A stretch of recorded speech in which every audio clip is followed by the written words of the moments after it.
Anghel ng Panginoon ay nagbalita kay Santa Maria. At siya'y naglihila-lang ng Espiritu Santo. Aba, Ginoong Maria, napupuno ka ng grasya. Ang Panginoon Diyos ay sumasa iyo. Bukod kang pinagpala sa babaeng lahat, at pinagpala naman ng iyong anak na si Jesus. Santa Maria, Ina ng Diyos, ipanalangin mo kaming makasalanan, ngayon at kung kami mamamatay. Amen. Narito ang alipin ng Panginoon. Maganap nawa sa akin ayon sa wika mo. Aba, Ginoong Maria, napupuno ka ng grasya. Ang Panginoon Diyos ay sumasa iyo. Bukod kang pinagpala sa babaeng lahat, at pinagpala naman ng iyong anak na si Jesus. Santa Maria, Ina ng Diyos, ipanalangin mo kaming makasalanan, ngayon at kung kami mamamatay. Amen. At ang salita ay nagkatawang tao. At nakipamayan sa atin. Aba, Ginoong Maria, napupuno ka ng grasya. Ang Panginoong Diyos ay sumasa iyo. Bukod kang pinagpala sa babaeng lahat, at pinagpala naman ng iyong anak na si Jesus. Santa Maria, Ina ng Diyos, ipanalangin mo kaming makasalanan, ngayon at kung kami mamamatay. Amen. Ipanalangin mo kami, Santang Ina ng Diyos. Nang kami maging dapat makinabang sa mga pangako ni Kristo. Manalangin tayo. Panginoon naming Diyos, kasihan mo nawa ang aming mga kaluluwa ng iyong mahal na grasya, at yayamang dahilan sa pamamagitan ng anghel, ay nakilala namin ang pagkatawang tao ni Jesucristong anak mo, pakundangan sa mahal na sakit at pagkamatay niya sa krus. Pakinabangin mo kami ng kanyang pagkabuhay na magmuli sa kaluwalhatian sa langit, sa pamamagitan ni Kristo na aming Panginoon. Siya nawa. Luwalhati sama sa anak na Espiritu Santo. Kapara na sa unang-una, ngayon at magpakailanman, magpasawalang hanggan. Amen. Luwalhati sama sa anak at Espiritu Santo. Kapara na sa unang-una, ngayon at magpakailanman, magpasawalang hanggan. Amen. Luwalhati sama sa anak at Espiritu Santo. Kapara na sa unang-una, ngayon at magpakailanman, magpasawalang hanggan. Amen. Sa ngalan ng Ama, ng Anak, ng Espiritu Santo. Amen. Amen.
Namin kayong tinatanggap dito sa parokya ng San Padre Pio. Ngayon po ay pinagdiriwang natin ang ika-5 araw ng Misa Nobenaryo bilang paggunita sa ating minamahal na patron, San Pio ng Pietrelcina. Ngayon rin ay ating pinagdiriwang ang jubileo para sa mga guro at mag-aaral. Ang ating punong tagapagdiwang sa banal na Eucharistia ay si Reverendo Padre Jeffrey Agustin, OFM, COP, Kura Paroko ng Parokya ng San Francisco ng Assisi, Lungsod ng Mandaluyong. Bilang tanda ng ating pagkakaisa at kagalakan, inaanyayahan ko po ang lahat na magsitayo at makiisa sa koro para sa ating pambungad na awit.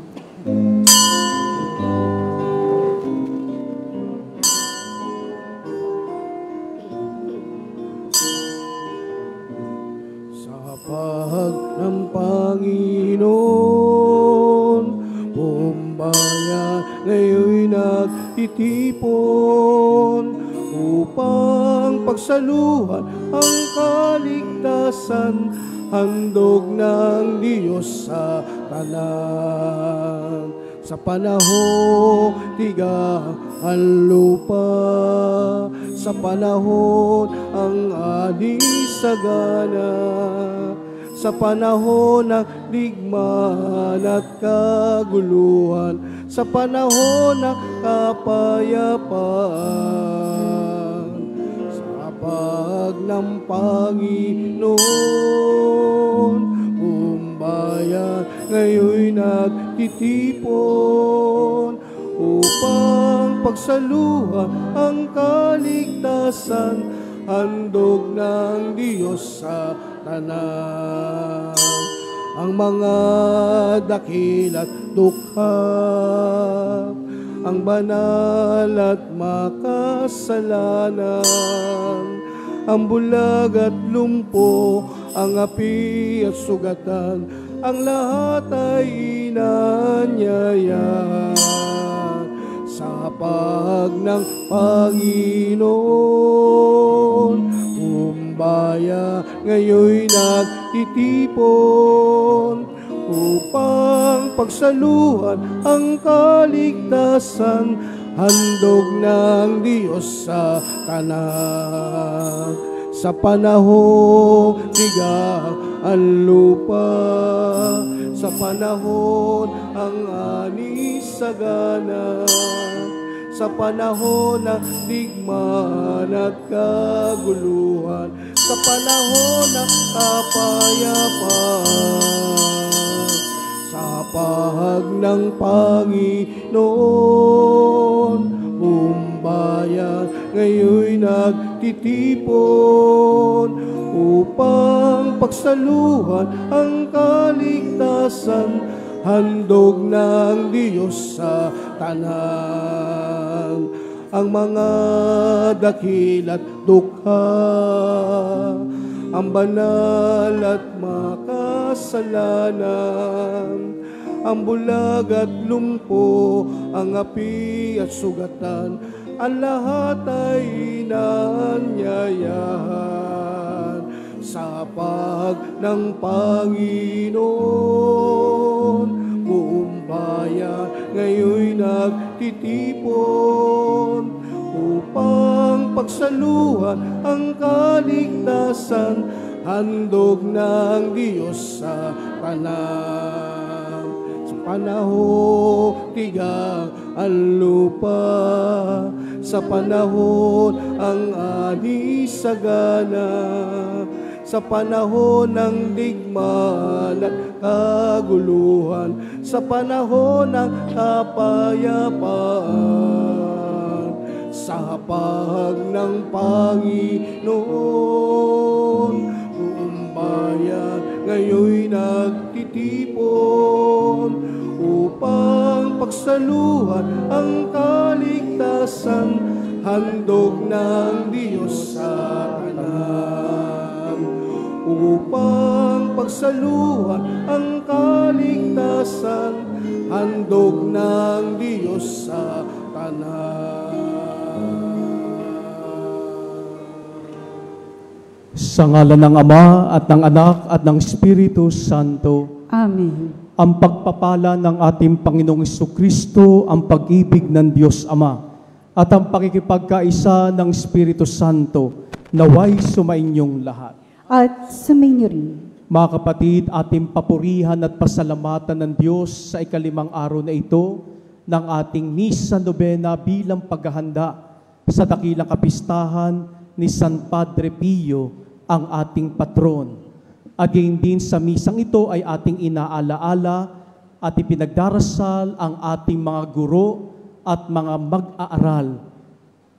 Sabi nga po ni Padre Pio, sa mga aklat, hinahanap ang Diyos. Sa panalangin, nakikita natin ang Diyos. Ang panalangin ang susi sa pagbubukas ng kalooban ng ating Panginoong Diyos.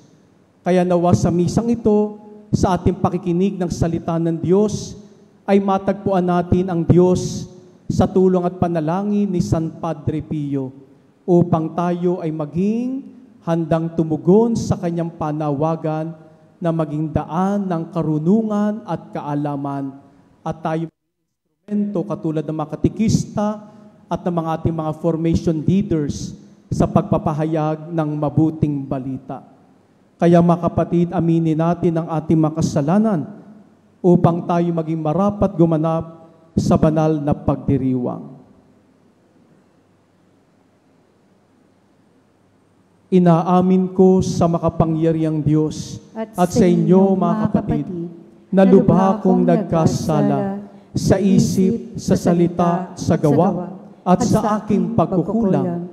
Kaya isinasamo ko sa mahal na Birheng Maria, sa lahat ng mga anghel at mga banal, at sa inyo mga kapatid, na ako'y panalangin sa Panginoong ating Diyos. Kaawaan tayo na makapangyarihang Diyos, patawarin tayo sa ating mga kasalanan, at patnubayan tayo sa buhay na walang hanggan. Amen. Panginoon, kaawaan mo kami. Panginoon, kaawaan mo kami. Kristo, kaawaan mo kami. Kristo, kaawaan mo kami. Panginoon, kaawaan mo kami. Panginoon, kaawaan mo kami.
Manalangin tayo.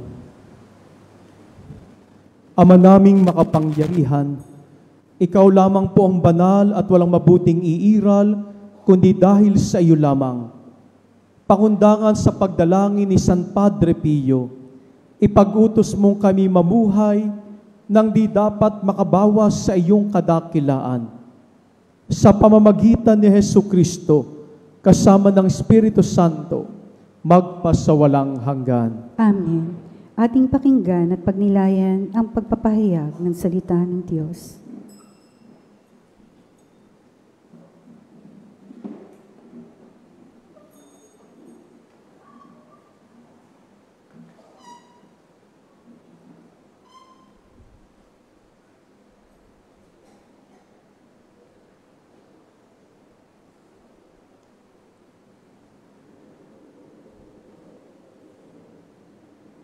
Pagbasa mula sa unang sulat ni Apostol San Pablo kay Timoteo.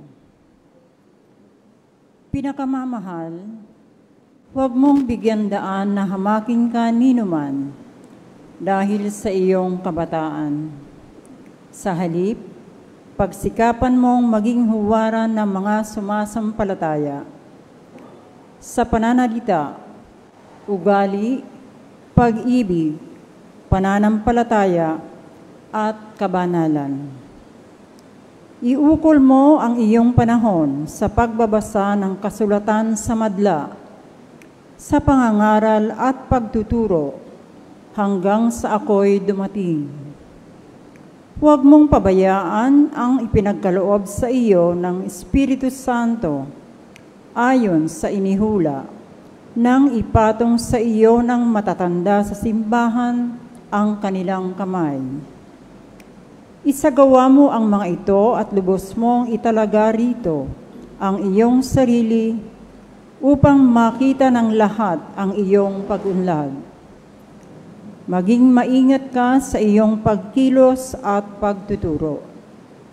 Patuloy mong isagawa ang mga bagay na ito upang maligtas ka, pati ang mga nakikinig sa iyo. Ang salita ng Diyos. Salamat sa Diyos. Gaway napakadakila ng Panginoong lumikha. Gawain napakadakila ng Panginoong lumikha.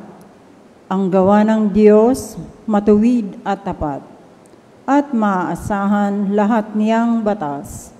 Ito ay lalagi at di magwawakas, pagkat ang saligay totoo at matapat. Gawain napakadakila ng Panginoong lumikha. Kaligtas ay dulot sa mga hinirang, may ipinangakong walang hanggan tipan. Banal at dakila ang kanyang pangalan. Gaway napakadakila ng Panginoong lumikha. Ang taong may nais na siya'y dumunong, sa poon matakot yaong taong iyon. Sa palasunurin ay tapat ang hatol, at pupurihin pa sa buong panahon. Gaway napakadakila ng Panginoong lumikha. Magsitayo po ang lahat bilang pagbibigay galang sa mabuting balita.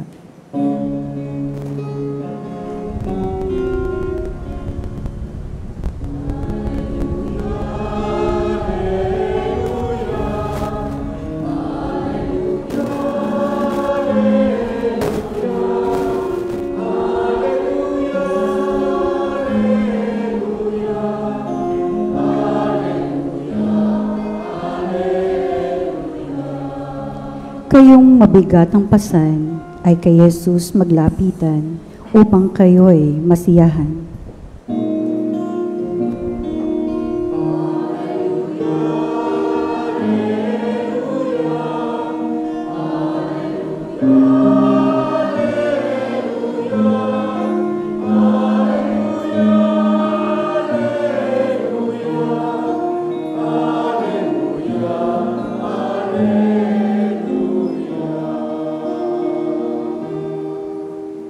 Sumainyo ang Panginoon. At sumainyo rin.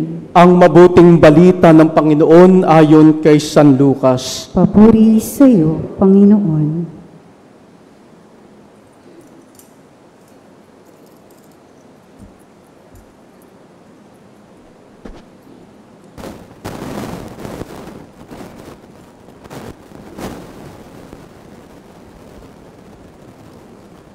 Noong panahong iyon, inanyayahan si Jesus ng isa sa mga Pariseyo upang makasalo niya.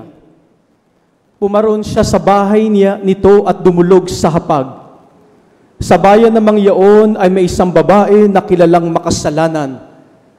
Nabalitaan niyang kumakain si Jesus sa bahay ng Pariseyo, kaya't nagdala siya ng pabangong nasa sasidlang alabastro at lumapit siya sa likuran ni Jesus sa gawing paanan.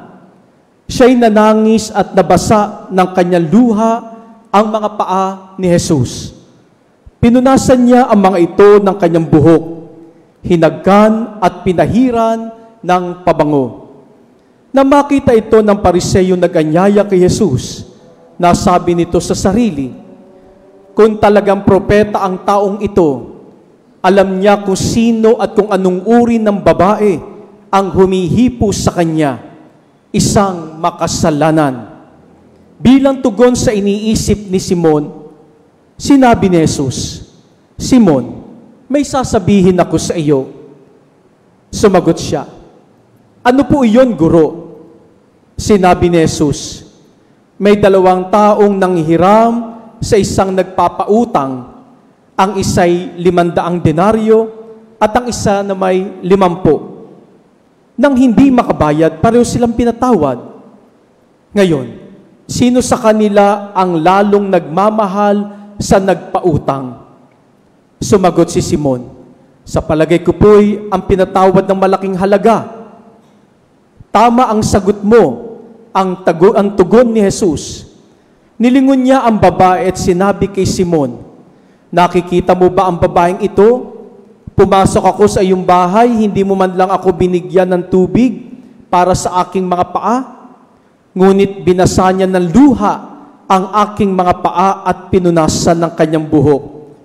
Hindi mo ako hinagkan. Ngunit siya, mula nang pumasok ay hindi tumigil ng paghalik sa aking mga paa. Hindi mo pinahiran ng langis ang aking ulo, subalit pinahiran niya ng pabango ang aking mga paa. Kaya sinasabi ko sa iyo, ang malaking pagmamahal na ipinamalas niya ang nagpapatunay na pinatawad na ang marami niyang kasalanan. Ngunit ang pinatawad ng kaunti ay kaunti lang ang pagmamahal na ipinamamalas. Saka sinabi sa babae, ipinatawad na ang iyong mga kasalanan. At ang kanya makasalo sa pagkain ay nagsimula magtanong sa sarili, sino ba itong pati pagpapatawad ng kasalanan ay pinangangahasan? Ngunit sinabi ni Jesus sa babae, iniligtas ka ng iyong pananalig. Yumaong ka na't ipanatag mo ang iyong kalooban. Ang mabuting balita ng ating kaligtasan. Pinupuri ka namin, Panginoong Hesukristo. Magandang gabi po sa inyong lahat, mga minamahal kong mga kapatid. At salamat po sa Diyos at tayo po ay nasa ikalimang araw na ng ating paghahanda para sa kapistahan ng ating patrong si San Padre Pio, isang Kapuchino. At kamusta po ang ating paghahanda? Saan na po tayo nakakarating ngayon? Sa ating pong gabi-gabing pagninilay, ano ba ang nakukuha nating aral, lalo tigit sa pagkilala natin sa ating patrong si San Padre Pio? Sapagkat ang siyam na gabing ito ay isang pamamaraan upang mapalalim ang ating pananampalataya sa Diyos sa pagkilala natin sa kabanalan ni Santo Padre Pio. Kaya nga po sa gabing ito ay patuloy tayong magninilay sa buhay ng ating patron. Sino nga ba si San Padre Pio? Ano ba ang pagkakilala natin kay Padre Pio? Sapagkat sa kabila ng ating pagkakarinig sa pangalang Padre Pio, ay kahalintulad din ito na si Padre Pio ay maraming mga relics, mga relikya. First class relic, second class relic, third class relic. Popular na popular si Padre Pio na kung saan mayroong simbahan na kumikilala kay Padre Pio, mayroong third class relic, mayroong second class relic at first class relic. May gloves, ano? Katulad po sa amin sa St. Francis Church Mandaluyong, na kung saan ako ay doon ay kura paroko, ay meron kaming gloves ni Padre Pio na ginamit niya nung siya po'y nabubuhay pa, na mayroong blood stain o may dugo ni Padre Pio. No? Sapagkat kilala rin si Padre Pio sa kanyang 5 sugat, ang stigmata. Kahapon, sinelebrate natin ang stigmatization ni San Francisco ng Assisi. Siya po ang unang nakatanggap ng stigmata, 5 sugat ng ating Panginoong Jesucristo. At sinundan ito ni Padre Pio, ganoon din si San Veronica Giuliani. No? At ito po ay isang pagpapaalala na ang pagsasakripisyo, ang pagsusumikap makasunod sa kabanalan ni Kristo ay mayroong mga patunay sa buhay nila. Kaya nga po, kilala si Padre Pio sa kanyang 5 sugat, stigmata. No? Ang sugat ni Padre Pio, no? Ay isang hindi pangkaraniwan na natatanggap ng mga banal. Katulad ko bilang isang Fransiskano, ay talaga pong akin pong, hindi naman po sa minamaliit ko yung Dominican, kasi si Saint Dominic wala namang stigmata, no? O ibang mga religious founders, no? Wala naman silang mga stigmata. Pero sa bilang Franciscano, ang founder ng Franciscans, si Saint Francis of Assisi, ay mayroong katangi-tanging biyaya mula sa Diyos. Ang 5 sugat niya.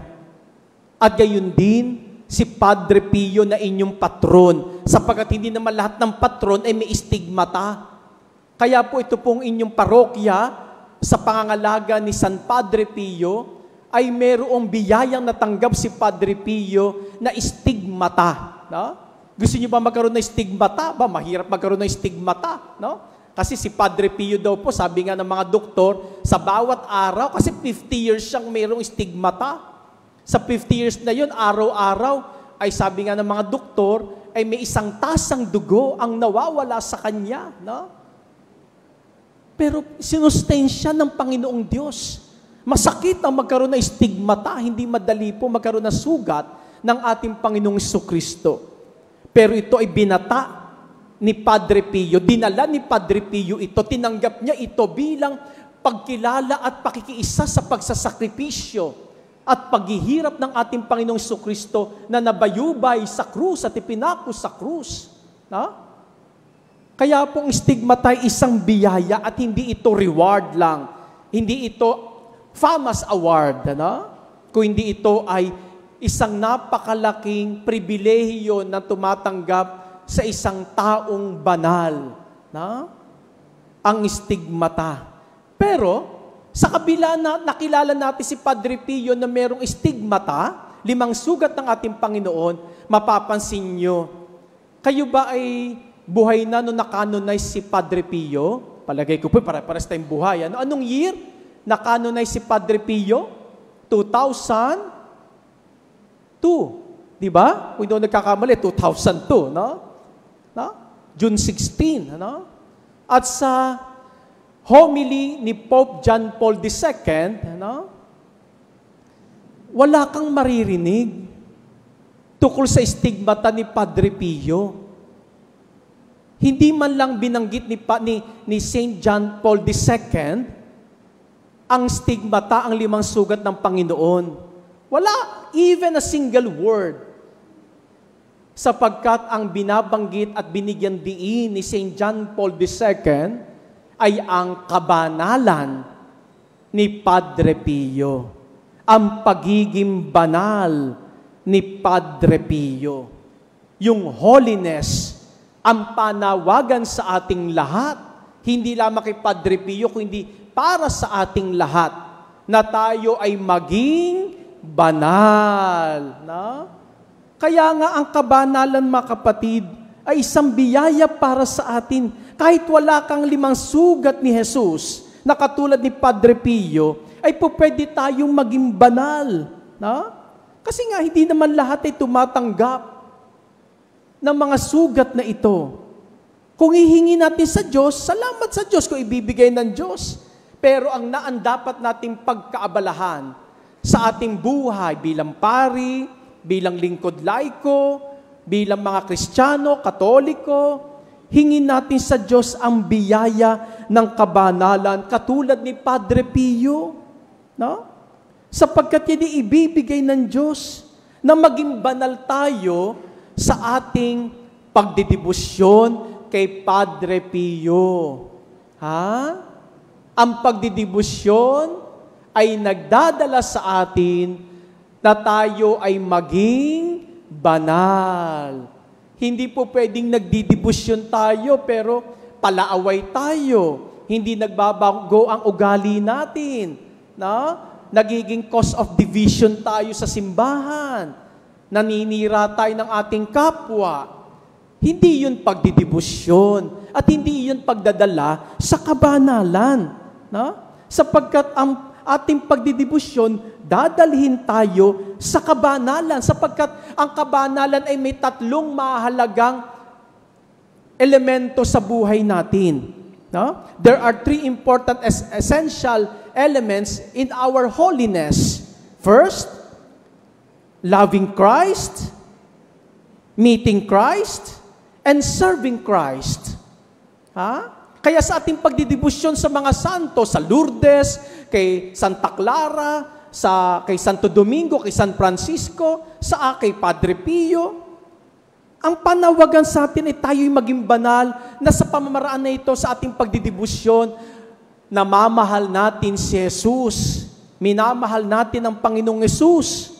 At gayon din, natatagpuan natin, na-enkwentro natin si Jesus sa ating pagdidibusyon. Katulad ngayong oras na ito, na-encounter natin ang ating Panginoong Jesucristo sa Eucharistia, sa ating kapwa, sa ating ginagawa dito. At ang pangatlo, mga kapatid, mapaglingkuran si Jesus. Tayo'y nagdidibusyon, nag-aalaga ng santo, nagdadamit ng santo, may kanya-kanya tayong mga librito ng santo.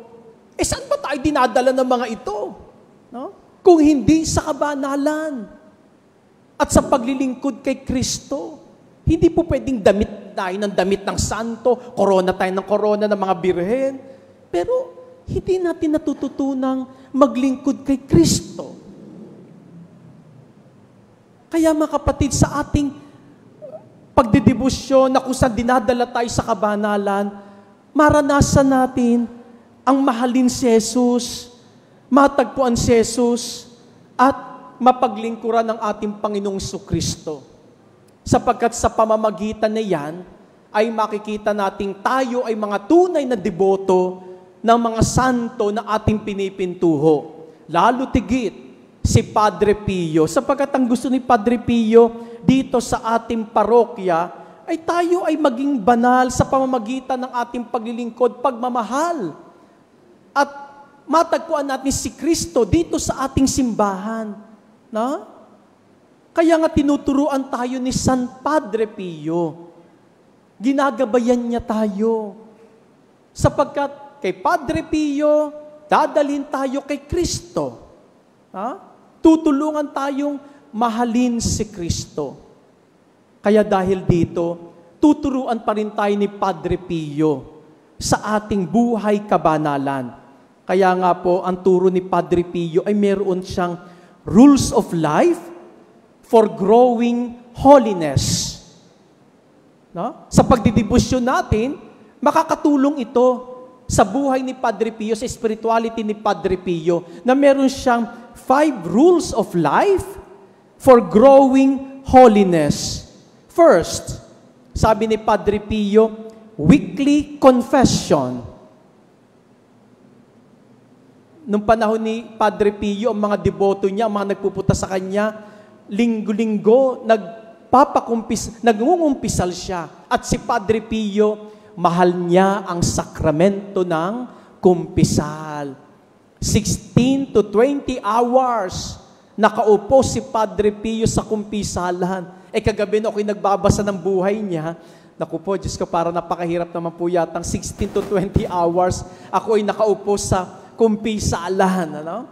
Bagamat sa St. Francis Church, nung ako'y dumating, walang schedule ng kumpisalan, ngayon naglagay ako ng schedule ng kumpisalan, na sa gayon, alam ng mga tao, anong oras sila pupunta sa kumpisalan. Sabi nga ni Padre Pio, confession is the soul's bath. Is the soul's bath.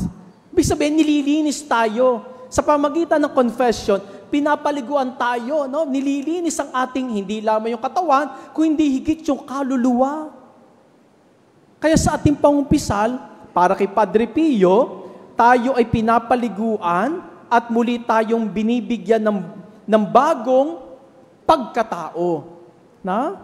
Kaya you must go at least once a week, sabi ni Padre Pio sa ating pangungumpisal. Ano? Kasi I don't want souls to stay away from confession more than a week. Kaya sa kanya, no? Sapagkat para sa kanya, napakahalaga ng pangumpisal, yung paghingi natin ng tawad sa Diyos. Ha? At si Padre Pio, may biyaya siya. Anong biyaya niya? Mabasa niya ang puso ng mga nangungumpisal. Kaya alam niya kung tayo ay nagsisinungaling kapag tayo ay nangungumpisal, kapag sugar-coated ang iyong sinasabi. Kasi minsan sinabi niya, meron ka pang hindi sinasabi. No? No? Meron kang inaway, di ba? Ganun siya, no? Diretsahan siya magsalita. Alam niya kung yung tao ay meron pang kasalanan o wala na. Kaya tatanungin pa niya, meron pa. No? Ganun siya. No? Nababasa niya ang puso ng tao. Kung ang tao ay nagsisinungaling at may kulang pa sa kanya sinasabi, kaya nga mga kapatid, ano? Ang first rule niya ay confession. No? Confession. Pangalawa, ang second rule niya, Eucharist. Receiving communion daily. Ha? Sabi nga niya, it is quite true. We are not worthy of such a gift. Hindi naman po tayo lahat karapat dapat tumanggap ng biyaya, ng komunyon, ng katawan ni Kristo, ng Eucharistia. Pero, sa ating pagtanggap ng Blessed Sacrament, ay tayo ay binibigyan ng buhay. Pinalalakas niyang ating kalooban, ng ating kaluluwa. No? Pinalakas niya ang ating pananampalataya. Kaya kay Padre Pio, mahal din niya ang Eucharistia. Kay Padre Pio, 3 to 4 hours ang misa. Kayo ba makakati ng 3 to 4 hours? Siguro magagalit kayo sa akin, ano? Kahit po doon sa aking parokya, mayroon nagre-required sa akin doon isang community. Father, 30 minutes lang ang misa namin dito. Unang dating ko sa misang yon, ha? Ano magagawa ko? May kaya sila, ano? Iba ang kanilang estado sa buhay, no? 30 minutes, kapag lumagpas ka ng 30 minutes, titingin-tingin sa relo yun. Kaya ang misa namin, marathon, 140 kila ang takbo ng aking sermon. Ano? Hindi pwedeng ganitong misa, no? Pero kay Padre Pio, mahal niyang Eucharistia, dahan-dahan, hindi minamadali. Gusto niya maranasan natin ang banal na presensya ni Kristo sa atin. At siya din mismo, isang pribileyo sa kanyang ipagdiwang ang banal na misa na hindi minamadali. Hindi ko nga alam, bakit sa syudad, laging nagmamadali ang mga tao. No? Laging nagmamadali sa misa. Reklamo na kapag mahabang homily ng pare. No? Hindi ko alam, no? Kaya nag-enjoy ako sa mga barangay, ano, sa mga probinsya na misa, no? Dahil po dapat po mahalin ang Eucharistia at tumanggap tayo ng komunyon. Yan ang second rule niya. At ang third rule niya, examination of conscience every evening. Hindi yung hawak natin cellphone bago matulog. Examination of cellphone, di ba? Examination of Facebook page account, ano? Examination of your social accounts, ano? Hindi yun. Para kay Padre Pio, mahalaga ang examination of conscience. Sabi nga niya, someone once told Padre Pio that he thought a nightly examination of conscience was pointless because he knew what was sin as it was committed. Alam naman niya, no? Pero sabi ni Padre Pio, that is true enough.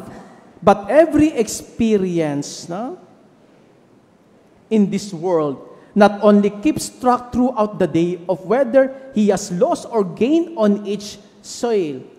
No? Ibig sabihin ni Padre Pio dito, sa ating pag-araw-araw na examination of conscience, nakikita natin ano ang dapat nating gawin. Ano ang dapat nating i-correct. Anong dapat nating ituwid? Anong ginawa ko sa maghapon na ito, mabuti at masama? Ano ang susunod kong araw na dapat kong gawin upang maiwasan ko yung mga maling nagawa ko sa gabing ito, sa araw na ito? Ha? Kaya examination of conscience. Sana ginagawa pa po natin ito bago matulog. Mag-ask tayo sa Holy Spirit, please Lord, Holy Spirit, guide me, enlighten me.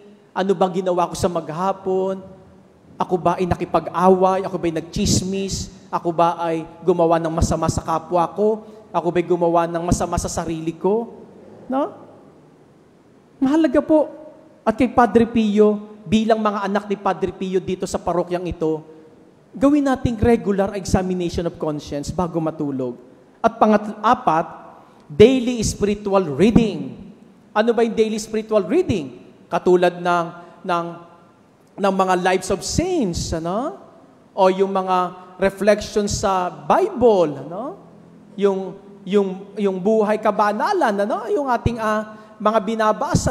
Ewan ko ba ngayon, bakit ba nawala na yung mga books ngayon na mga spiritual books, ano?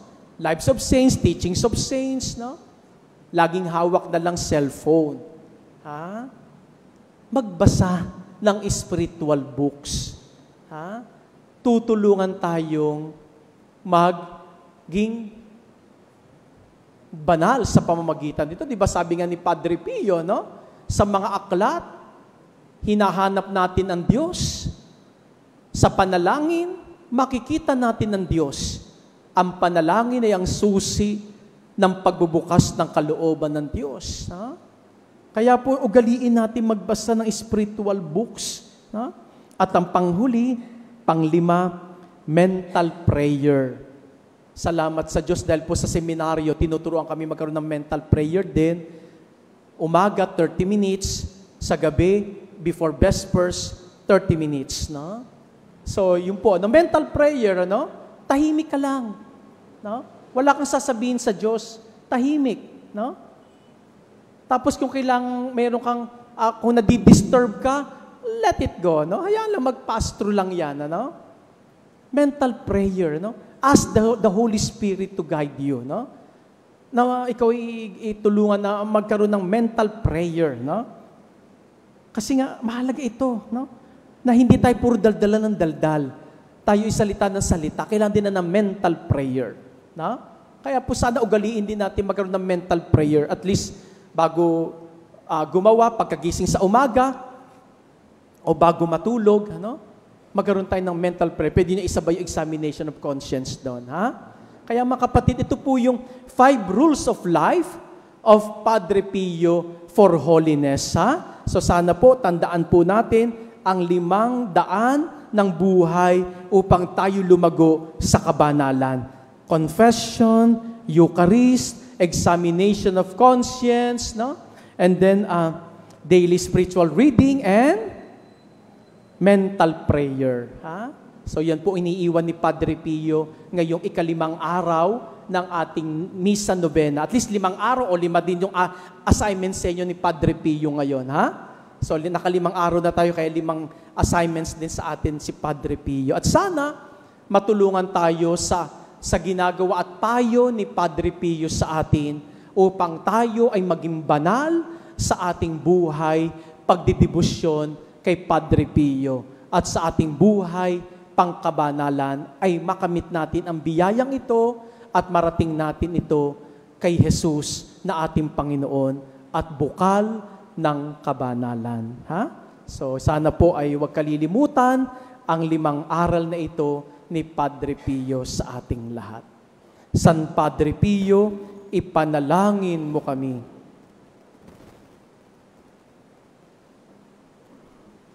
Magsitayo po ang lahat.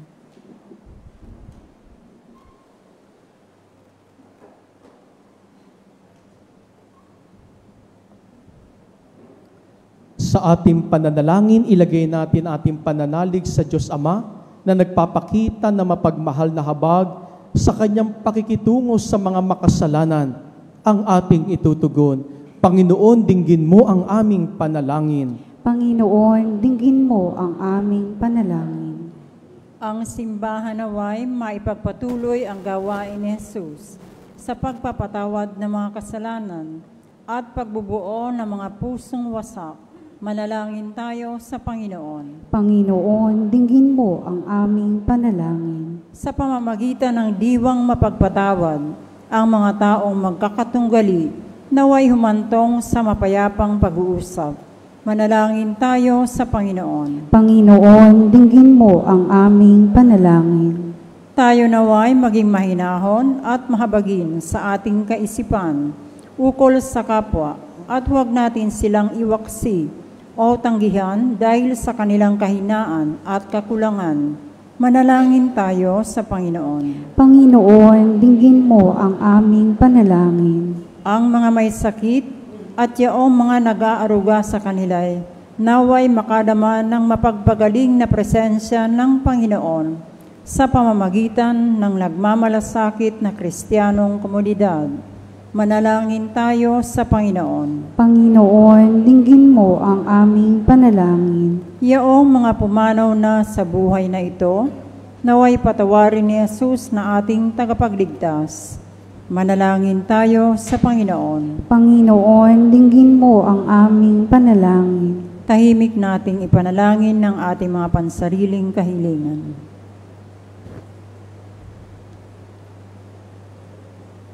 Manalangin tayo sa Panginoon. Panginoon, dinggin mo ang aming panalangin.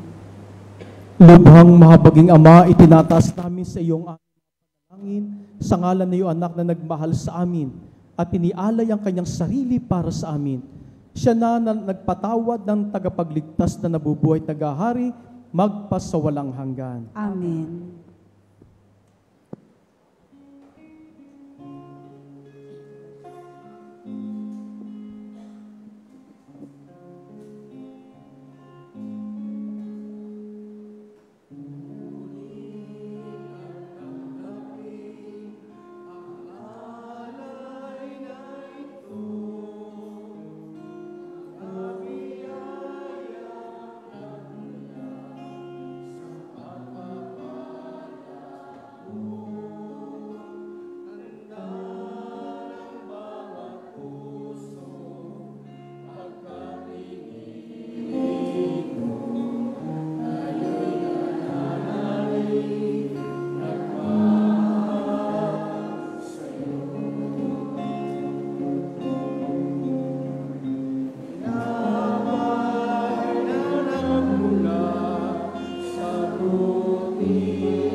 Magsipo po ang lahat.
Manalangin kayo mga kapatid upang ang paghahain natin ay kalugdan ng Diyos amang makapangyarihan. Tanggapin nawa ng Panginoon itong paghahain sa iyong mga kamay, sa kapurihan niya at karangalan, sa ating kapakinabangan at sa buong sambayanan niyang banal.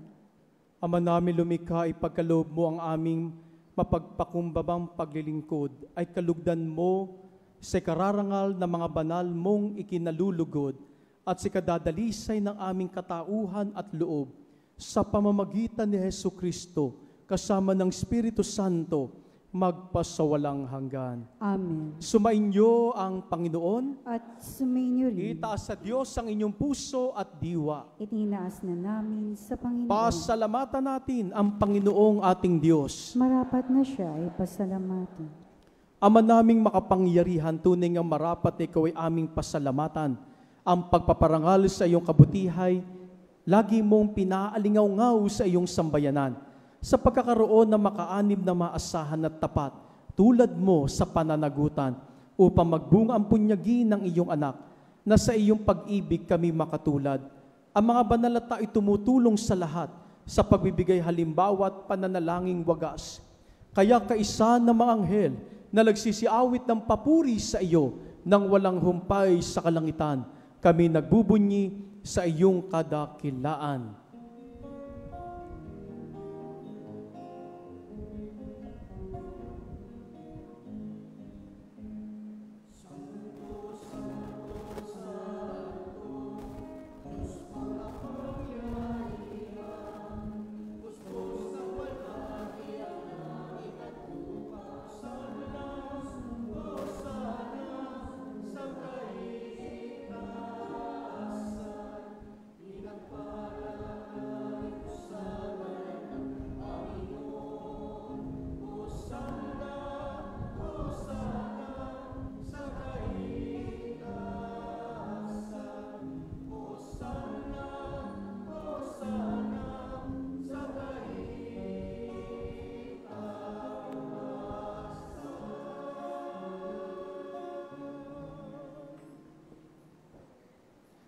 Ama namin, banal kang bukal ng tanang kabanalan, kaya't sa pamamagitan ng iyong Espiritu, gawin mong banal ang mga kaloob na ito upang para sa amin maging katawan at dugo ng aming Panginoong Hesukristo. Bago niya pinagtiis ang kusang loob na maging handog, hinawakan niya ang tinapay. Pinasalamatan kanya. Pinaghati-hati niya iyon. Iniabot sa kanyang mga alagad at sinabi, "Tanggapin ninyong lahat ito at kanin. Ito ang aking katawan na ihahandog para sa inyo."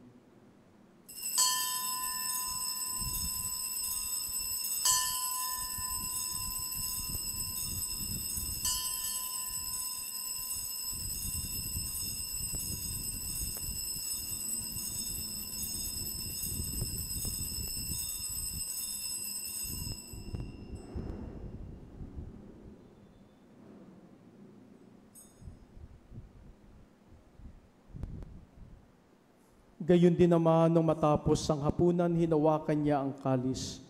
Muli kanyang pinasalamatan. Iniabot niya ang kalis sa kanyang mga alagad at sinabi, "Tanggapin ninyong lahat ito at inumin. Ito ang kalis ng aking dugo, ng bago at walang hanggang tipan. Ang aking dugo na bubuhos para sa inyo at para sa lahat, sa kapagpapatawad ng mga kasalanan. Gawin ninyo ito sa pag-alaala sa akin."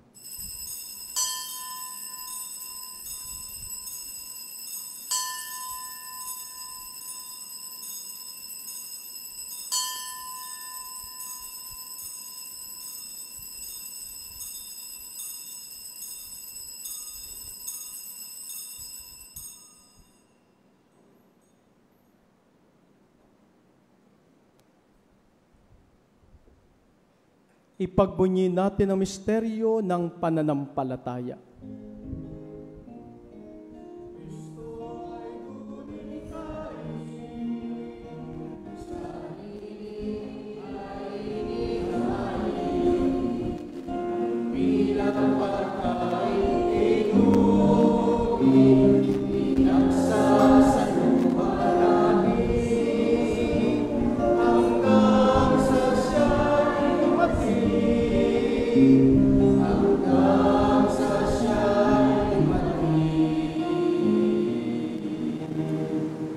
Ama, ginagawa namin ngayon ang pag-alaala sa pagkamatay at muling pagkabuhay ng iyong anak. Kaya't iniaalin namin sa iyo ang tinapay na nagbibigay buhay at ang kalis na nagkakalob ng kaligtasan.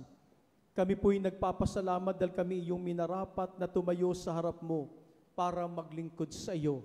Isinasamo namin kami magsasalo-salo sa katawan at dugo ni Kristo ay mabuklod sa pagkakaisa sa pamamagitan ng Espiritu Santo. Ama, lingapin mo yung simbahang laganap sa buong daigdig. Puspusin mo kami sa pag-ibig, kaisa ni Leo na aming Papa at ni Roberto na aming Obispo at ng Tanang Kaparian. Alalahanin mo rin ang mga kapatid naming nahimlay na may pag-asang sila'y muling mabubuhay. Gayon din ang lahat ng mga pumanaw. Kaawan mo sila't patuloyin sa iyong kaliwanagan. Kaawan mo at pagindapatin kaming lahat na makasalo sa iyong buhay na walang wakas.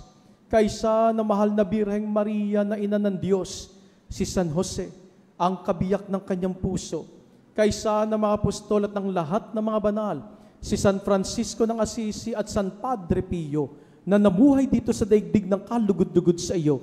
Maipagdiwang nawa namin ang pagpupuri sa kararangal mo sa pamamagitan ng iyong anak, na aming Panginoong Hesukristo. Sa pamamagitan ni Kristo, kasama niya at sa Kanya, ang lahat ng parangal at papuri ay sa iyo, Diyos amang makapangyarihan, kasama ng Espiritu Santo, magpasawalang hanggan.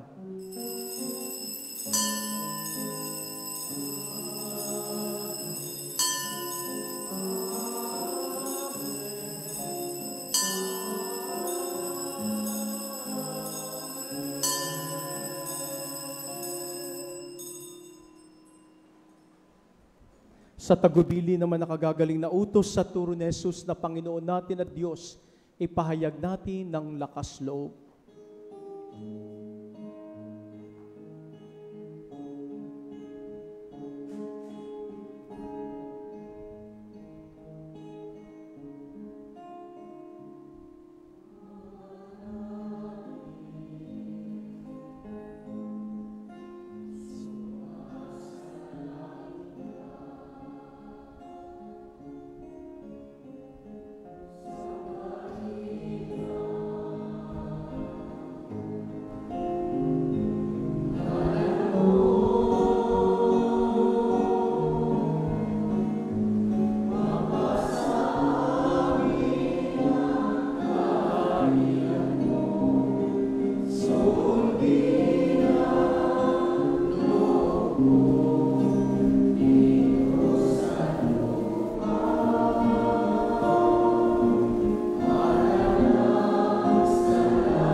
Inihiling po namin kami adyas sa lahat ng masama pagkalooban ng kapayapaan araw-araw, iligtas sa kasalanan at ilayo sa lahat ng kapahamakan, samantalang aming pinananabikan ang dakilang araw ng pagpapahayag ng tagapagligtas naming si Jesucristo.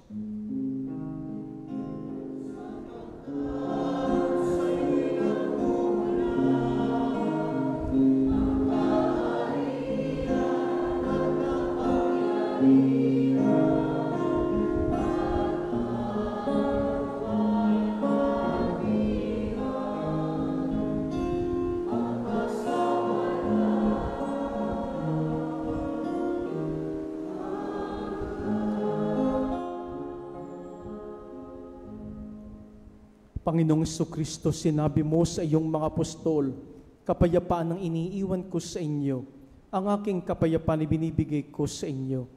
Tunghayan mo ang aming pananampalataya at huwag ang aming mga pagkakasala. Pagkalooban mo kami ng kapayapaan at pagkakaisa ayon sa iyong kalooban, kasama ng Espiritu Santo, magpasawalang hanggan. Amen. Ang kapayapaan ng Panginoon ay laging sumainyo. At sumainyo rin. Magbigayan kayo ng kapayapaan sa isa't isa.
Narito ang ating Panginoong Jesucristo, ang kordero ng Diyos na nag-aalis ng mga kasalanan ng sanlibutan.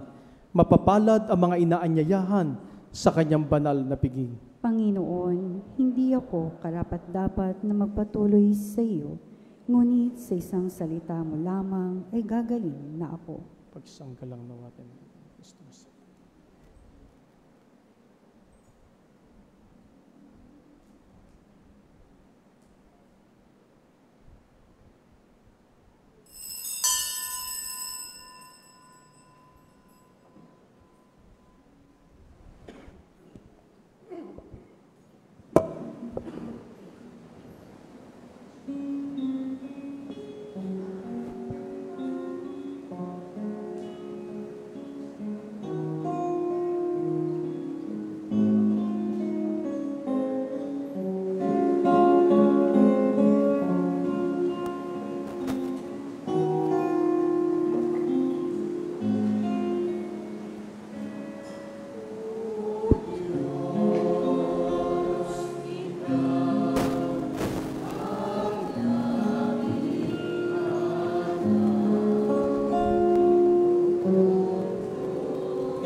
Manalangin tayo.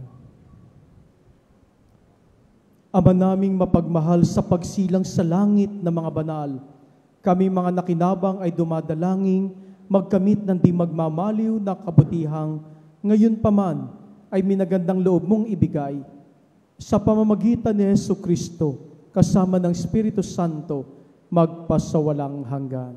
Amen. Magsiluhod po ang lahat. Panalangin para sa mga guro. O Panginoong Diyos, puno ng pag-asa iyong mga wika, itulot mo ang mga salita mo, ang maging gabay ng mga guro sa paghubog sa mga mag-aaral na tinuturuan nila. Ipagkaloob mo sa kanila at sa kanilang mga mag-aaral ang Espiritu ni Jesucristo na aming Panginoon upang mapaunlad ang pagmamahalan sa isa't isa. Tulungan mo silang maging maunawain, makatarungan at pantay ang pagtingin sa bawat isa. Lingapin mo ang mga mag-aaral na may suliranin sa kanilang mga magulang, mga kapatid at kamag-aral. Tulungan mo ang mga guro na itanim sa puso at isipan ng mga mag-aaral ang kabutihang asal at katapatan, ang pagmamahal sa Diyos, sa kapwa at sa bayan. Makita nawa ng mga mag-aaral sa kanilang mga guro ang isang mabuting huwaran at tagapagpatunay ni Kristo. Amen. San Juan Bautista ng Lasal, patron ng mga guro, ipanalangin mo kami. Mahal na patron, San Pio ng Pietrelcina, Panalangin mo kami. panalangin sa mahal na patron ng San Pio ng Pietrelcina. Mapagpalang Diyos na sa iyong dakilang habag ay pinagkalooban mo ang iyong lingkod na si San Pio ng Pietrelcina ng karangalang makibahagi sa mga sugat ng iyong anak na si Jesucristo at naging saksi ng iyong walang hanggang awa at kapangyarihang nagpapagaling. Isinasamo namin sa iyong kabutihang loob na sa pamamagitan ng kanyang makapangyarihang panalangin, kami naway mapagkalooban ng kagalingan ng katawan, kapayapaan ng kalooban, at pag-unlad sa buhay espiritual. San Pio, huwara ng pananalig, pagtitiis, at walang sawang paglilingkod, ipanalangin mo kami na makasunod kami sa yapak ni Kristo sa gitna ng aming mga pagdarusa at pagsubok. Gabayan mo ang aming parokya upang magkaisa sa pagmamahalan at mapuspos ng Espiritu Santo upang mapalalim ang aming pananampalataya. Naway sa iyong patnubay, kami maging mga buhay na saksi ng mabuting balita sa aming pamilya, pamayanan at buong sambayanan. San Pio ng Pietrelcina, aming mahal na pintakasi, ipanalangin mo kami sa harap ng luklukan ng awa ng Diyos. Amen. Magsiupo mo muna ang lahat.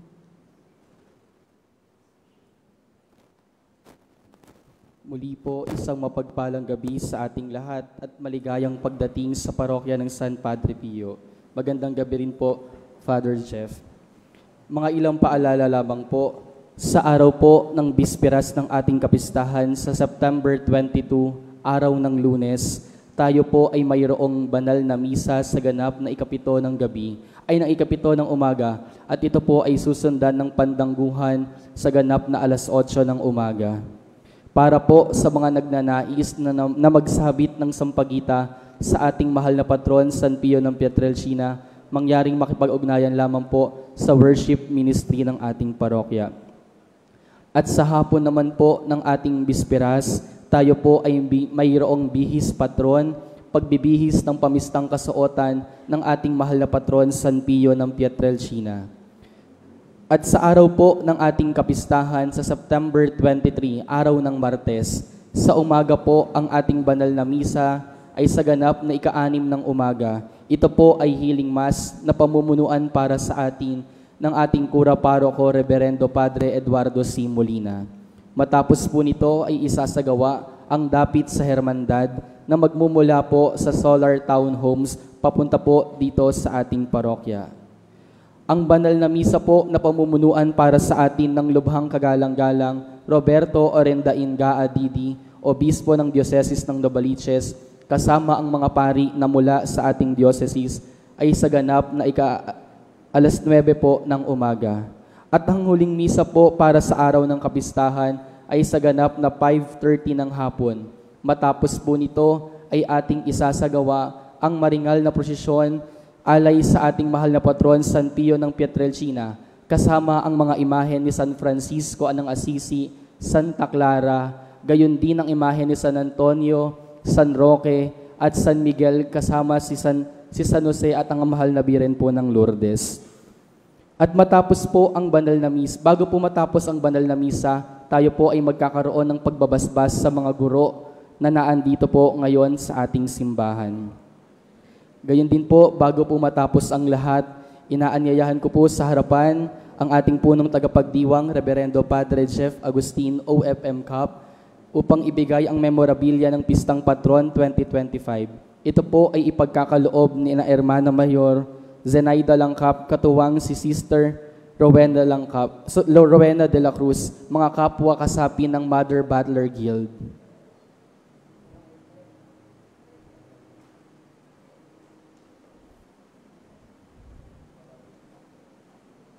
Magkakaroon din po tayo ng second collection para sa patuloy na pagsasaayos ng ating simbahan. Palakpakan po natin ang ating punong tagapagdiwang.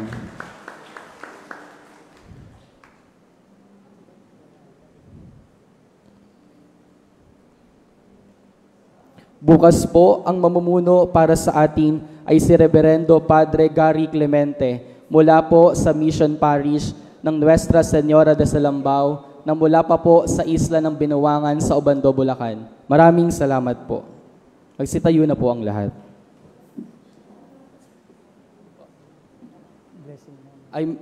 Pakinggan naman, bago po ang lahat, pakinggan po natin si Father. Sige po. Pumuna po tayo sandali. Sabi mo merong blessing ng guro. Nadasal na ba yun? Sige po. Father, maraming salamat, Padre, for accepting our invitation to officiate our 5th Novena Mass. Maraming salamat po. Alam niyo, ang layo pa ng pinanggalingan na traffic po. Salamat po, Padre, So, panapayak natin si Padre. Kami po ay natutuwa na ikaw ay lagi nagpapaunlak sa aming imbitasyon, Padre.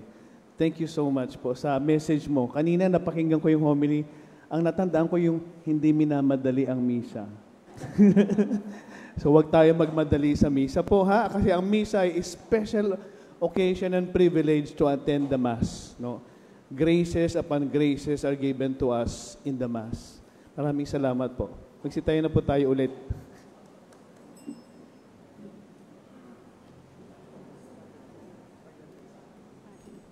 Inaanyayahan po ang mga guro, dito po sa harapan para po sa final blessing po.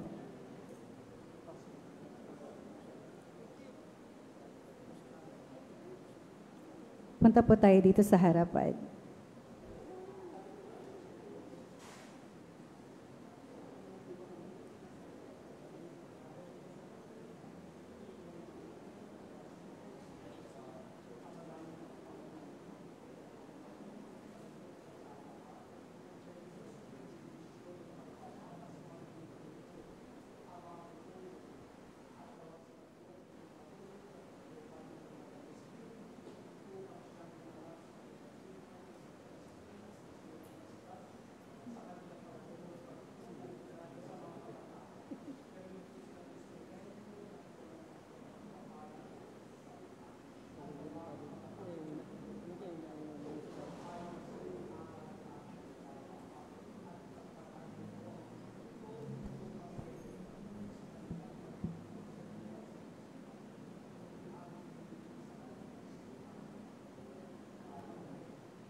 Sumainyo ang Panginoon at sumainyo rin. Iyuko ninyo ang inyong mga ulo para sa pagbabasbas.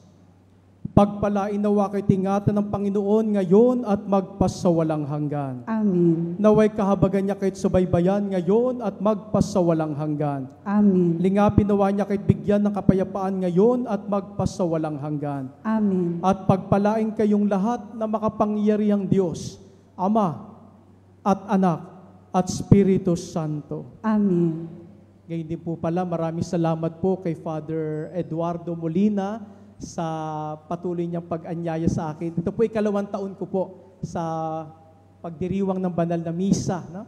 Nung huli kong misa dito last year ay hindi pa ito parokya, quasi parish po, o mission area. Pero ngayon ay parokya na kayo. So congratulations po sa mabuhay po ang parokya ni San Padre Pio. No? At sana po ay sa susunod na taon, kung sakali makababalik ako, nakatayo na yung bago niyong simbahan. Amen. Ano? So sana po next year ay may bago na tayong simbahan. No? At yun po, sa ngalan po ng parokya ng St. Francis Church, dito po sa Mandaluyong, kami po ay bumabati sa inyo na isang maligaya at makabuluhan at mabiyayang pagdiriwang ng kapistahan ng ating patrong, si San Padre Pio. Mabuhay po si Padre Pio! So mga kapatid, ay alin na natin ang banal na misa, humayo kayo at tumahak sa landas ng kabanalan. Salamat sa Diyos.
Magandang gabi po. Ready na po ang mga sponsor.